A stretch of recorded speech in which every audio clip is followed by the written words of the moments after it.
Hallo und herzlich willkommen zu einem weiteren Video hier auf meinem Kanal, hier bei Commike. In diesem Video nehme ich euch mit bei der Verlegung einer Betröpflungsanlage, einer Bewässerungsanlage hier in meinem Hochbeet, damit auch hier hinter meinem Carport zukünftig die Pflanzen wachsen können. Viel Spaß dabei und bis gleich.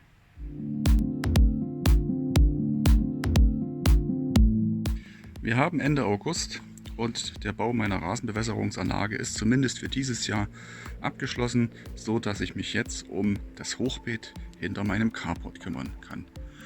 Wie ihr wisst oder wie ihr aus meinem Kanal mitbekommen habt, habe ich diesen Carport ja erst dieses Jahr aufgebaut und habe die Erde dahinter teilweise wieder anfüllen müssen. Und um einen Sichtschutz zu meinen Nachbarn hier hinter zu bekommen, habe ich eine Hecke gepflanzt. Diese Hecke hat bereits einen Perlschlauch bekommen. Das war noch ein Restbestand, den ich habe. Und der Bereich hier drüben, der soll nun auch zukünftig automatisch bewässert werden, wenn in der Trockenphase zu wenig Regen kommt, dass ich die Pflanzen dann ihr Nass einfach über die Wurzeln zuführen kann. Hierfür habe ich mich entschieden, einen sogenannten Perlschlauch einzubauen.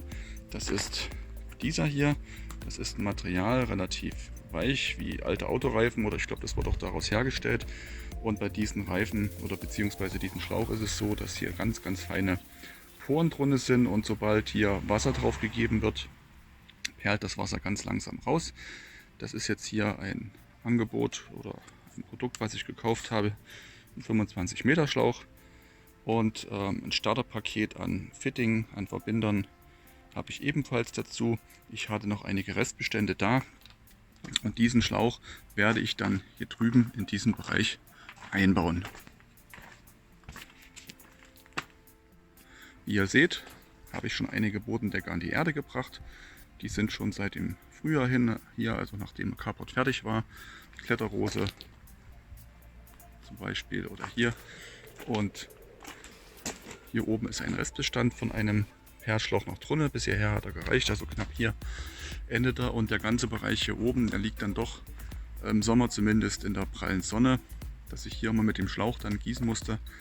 Wenn das Ganze einmal hier der Boden bedeckt ist von den Bodendeckern, dann ist die Verdunstungsgefahr nicht mehr so hoch. Aber der Boden hier ist eben nicht der optimale. Das ist hier sehr lehmhaltiger Boden. Trotz dessen ich da hier mit Pflanzerde aufgefüllt habe, kommt es hier sehr schnell zu Dürreschäden. Also der Boden verhärtet sehr stark, lässt auch kein Oberflächenwasser mehr durch. Und dem möchte ich jetzt einfach vorbeugen, indem ich hier eine Bewässerungsanlage installiere, die ich zwar zunächst noch von Hand schalten werde bei Bedarf, aber perspektivisch wird die dann auch automatisiert gesteuert werden können. Die Vorgehensweise hierzu habe ich mir wie folgt überlegt. Ich habe hier oben den Schlauch, der hier oben im Bestand kommt. Hier oben werde ich dann einen Abzweig legen. Das Ganze wird dann ungefähr so ablaufen, dass hier oben der kommende Schlauch kommt, also der Wassereingang. Von hier aus wird das Ganze über ein T-Stück verteilt, einmal nach rechts, einmal nach unten, dann mit einem gewissen Abstand ein weiteres T-Stück, wo das Ganze dann abgezweigt wird, ein drittes T-Stück und unten nochmal ein Winkel. Der obere Schlauchabgang wird dann über einen großen Kreis verlegt werden, über einen Winkel oder eben am Stück. Das weiß ich noch nicht, ob wir hier scharfe Kanten reinkriegen oder nicht. Der Schlauch hat ja eine gewisse Flexibilität, darf aber nicht geklickt werden, deswegen gibt es ja auch diese Winkelstücken. Geht dann außen lang, wird dann unten nochmal beim Winkelstück verbunden und würde dann praktisch hier unten in einem Kreislauf zusammenlaufen, und die beiden mittleren würde ich jetzt in dem Rahmen auch nochmal jeweils über einen Winkel verbinden. Das heißt, dass auf dieser Fläche dann jeweils ganz oben ein großer Kreis lang geht, der dann hinten den Bereich mitnimmt, hier unten ein paar Zentimeter oberhalb der Mauer wieder zurückkommt, hier wieder eingebunden wird und mittig auf der ganzen Fläche jetzt hier ebenfalls zwei Perlschläuche langlaufen. Das heißt, der ganze Bereich würde dann sukzessive schön bewässert werden können.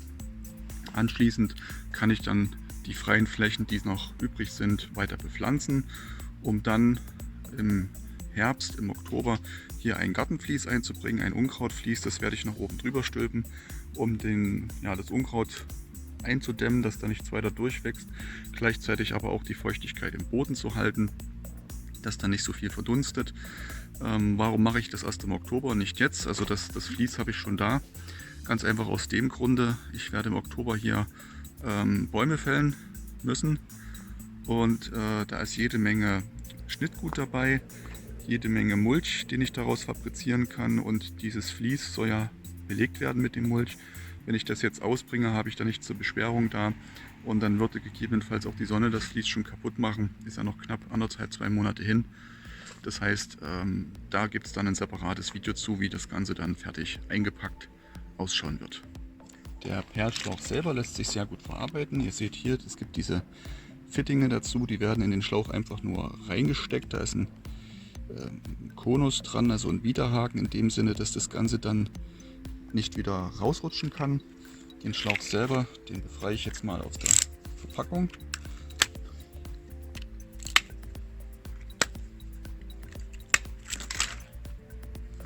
Ja, diesen Programm dabei ist jetzt inklusive schon mal der Anschluss, also das ist das ganz normale Wassersystem, und wenn ich das jetzt mal rausnehme, habt ihr jetzt hier den Schlauch, so schaut das Ganze aus, und dann werden die Fittinge einfach hier reingepresst, richtig mit Schmackes bis zum Anschlag, und dann hält das auch. Wichtig in dem Zusammenhang, wenn ich den Wasserschlauch jetzt direkt an meine Wasserleitung anschließen, also ich habe jetzt hier eine 16er Leitung liegen für diesen Bereich, da ist der Wasserdruck und die Wassermenge jetzt nicht ganz so hoch, aber der Druck wäre ausreichend, um diesen Schlauch dauerhaft bei dieser Belastung zu zerstören. Deswegen sollte man hier noch einen Druckminderer dazwischen schalten. Das ist dieses Gerät hier, das den Wasserdruck, der hier anliegt, also das sind knapp 4,5 Bar, die ich hier habe. Dieser Wasserdruck wird über diesen Druckminderer auf 0,6 Bar reduziert. Das klingt jetzt nicht viel, sorgt aber immer noch dafür, dass wohl pro Stunde 6 bis 10 Liter auf den laufenden Meter von diesem Schlauch in die Erde abgegeben werden. Ich zeige euch das jetzt einfach mal am Bestand. Ich drehe den Wasserhahn jetzt komplett auf, da hängt jetzt noch der Schlauch mit dran, und ihr seht jetzt hier schon, wie das Ganze anfängt zu perlen. Ja, da ist jetzt noch ein überschüssiger Schlauch dran, das soll perspektivisch mal hier rüberwärts noch weiter verlegt werden, deswegen hier die Schlaufe. Das wird erstmal so bleiben. Hier drüben seht ihr nichts mehr vom Schlauch. Ab und zu guckt er noch durch, weil er schon unter die Erde gelegt ist, aber man hört es. So, der Schlauch geht dann hier lang. Ja, ihr seht auch hier diesen Lehmboden, den ich aber mit Pflanzerde zumindest jetzt in diesem Bereich angefüllt habe. Und hier zum Beispiel sieht man ganz fein diesen Wasserstrahl hier. Und wenn ich jetzt hier diesen Druckminderer nicht hätte, dann wäre dieser Wasserstrahl deutlich größer, deutlich stärker und würde diesen Schlauch ja perspektivisch dann auch komplett zerstören. Wir sind jetzt hier mittlerweile bei gut 10 Metern Lauf, also 10 laufenden Metern. Und auch hier noch, seht ihr, kommt das Wasser noch raus. Auch hier, man sieht auch insgesamt sehr schön, wo es nass wird und wo die Erde trocken bleibt. Also der Bereich zum Beispiel, wo der Schlauch unterirdisch ist, sieht man den Unterschied sehr schön. Die Verlegung an sich ist nicht schwer. Der Schlauch lässt sich ganz normal mit einem Cuttermesser schneiden, oder sogar mit einer Gartenschere kriegt man den durch. Der Schlauch an sich ist frostsicher, das heißt Wasser, was jetzt hier drin stehen würde ja durch die Poren weiterhin ablaufen. Also da gibt es auch keine Probleme. Und ich werde jetzt einfach mal damit beginnen, den Schlauch da oben auszulegen, wie ich mir das vorstelle, und anschließend dann die Fittinge setzen. Den Schlauch habe ich jetzt grob ausgelegt. Ihr seht also, dass diese 15 Meter sind es übrigens nur. Diese 15 Meter, die erste Schlaufe geht hier oben lang. Nimmt dann diesen Bereich hier mit, geht dann hier vorne wieder zurück. Man muss doch darauf achten, dass er dann bestehende Pflanzen halt über den Schlauch legt und nicht den Schlauch über die Pflanzen. Hier vorne wird dann hier hochwärts wieder in den Schlauch reingehen, und dann habe ich hier diesen mittleren Kreis, der dann um die Kletterrose herum ebenfalls wieder eingebunden wird. Im Moment fehlt mir hier ein knapper Meter. Ich habe aber hier noch ein Reststück ja über, beziehungsweise weiß ich nicht, ob ich das Ganze jetzt hier mit rumziehe. Das werde ich dann High Life sehen.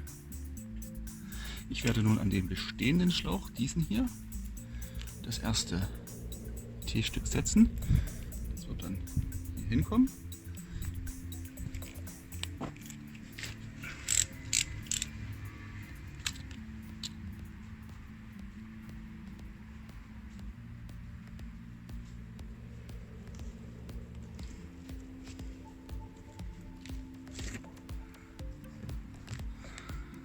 Schon ist es drin. Und jetzt werde ich mir den Schlauch hier nach und nach erstmal straff ziehen, da wo ich ihn hinhaben möchte. Und mit den zugehörigen Erdankern befestigen. Der Schlauch ist eingebaut. Na, ihr habt jetzt hier diese Erdanker.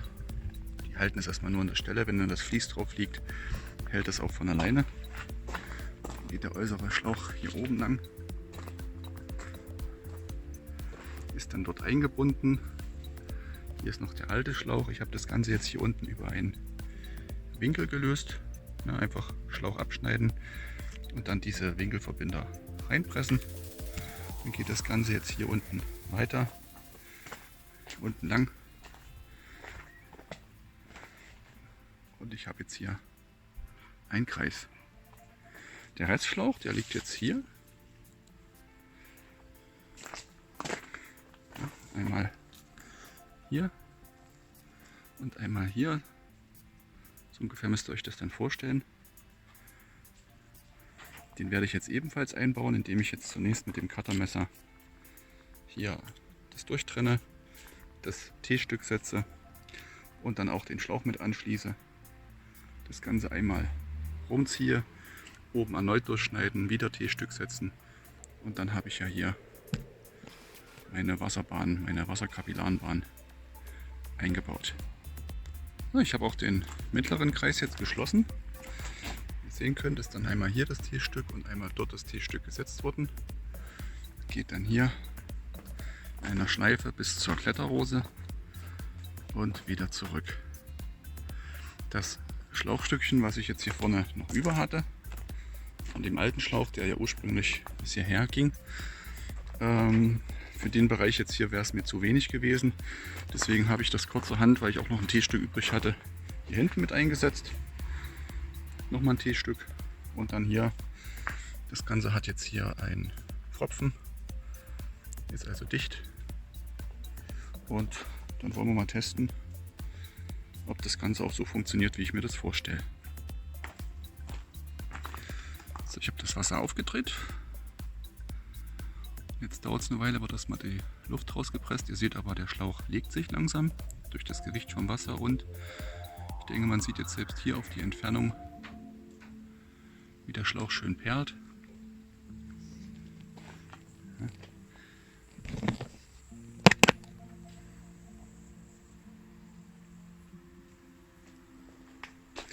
An einigen Stellen spritzt er aber recht kräftig hier, das gefällt mir nicht so schön.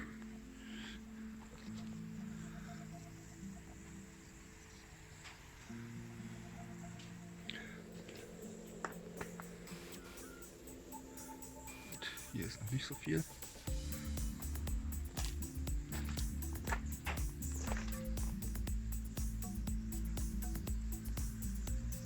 Aber ich denke, mit dem Ergebnis kann ich leben.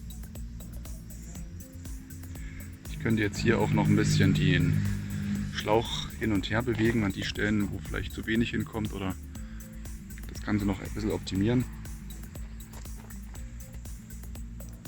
Und wenn dann das Vlies noch drüber liegt, dann ist es so, dass die Feuchtigkeit sich ja unter dem Vlies auch noch ein bisschen, ja, ich denke mal, besser verteilt, weil es schwitzt ja dann unter dem Vlies.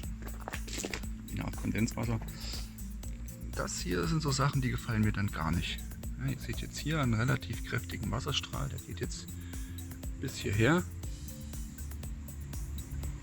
Also bis hierher, so ist er spürbar. Das sind bestimmt 20 cm. Und das Ganze trotz des Druckminderers, den ich eingebaut habe.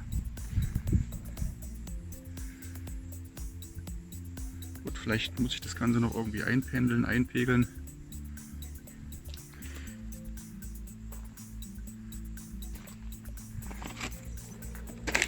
Und man sieht es hier sehr schön, das sind nasse Flecken, weil genau an der Stelle hier, wo hier oben richtig kräftiger Wasserstrahl rauskommt, hier, der geht bis hierher und macht diesen Bereich hier nass.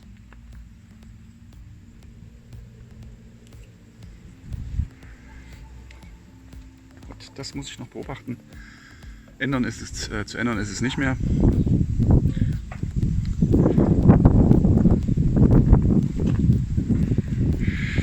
Was ich jetzt tun werde, ist die Wasseruhr einfach mal im Auge zu behalten, das Ganze mal für 10 Minuten laufen zu lassen und das Ganze mal hochzurechnen auf die Menge, die ich hier habe, was das dann ausmacht, was hier wirklich ankommt. Im Moment bewässere ich ja hier noch mit Leitungswasser. Wenn dann die besagten Bäume weg sind, die ich hier auch vermulchen möchte, habe ich dann auch die Möglichkeit, eine Zisterne einzubringen. Und bei knapp 400 Quadratmeter Dachfläche, denke ich mal, sollte ich da auch im Sommer sehr, sehr weit hinkommen, dann zukünftig über die Zisterne zu bewässern. Vielleicht noch ein kleines abschließendes Statement. Wenn ihr das nachbauen wollt und noch die volle freie Flexibilität habt, tut euch selber einen Gefallen und macht den Anschluss des Wassers, also den Zugang jetzt hier, nicht unbedingt an einem Ende, an meinem äußeren Ende. Ihr habt sonst den Effekt, dass eben auf der einen Seite relativ viel Wasser rauskommt und auf dem anderen Ende, also das sind ja dann insgesamt 10, 15 Meter, die verlegt worden sind, also am äußersten Ende sind es vielleicht effektiv dann 10 Meter Leitungslänge. Da hinten fehlt dann vielleicht auch der Druck irgendwo, dass dann weniger rauskommt. Ich habe auch andere Perlschläuche schon verlegt, insbesondere an den großen Hecken, also da reden wir hier von 50 Metern am Stück.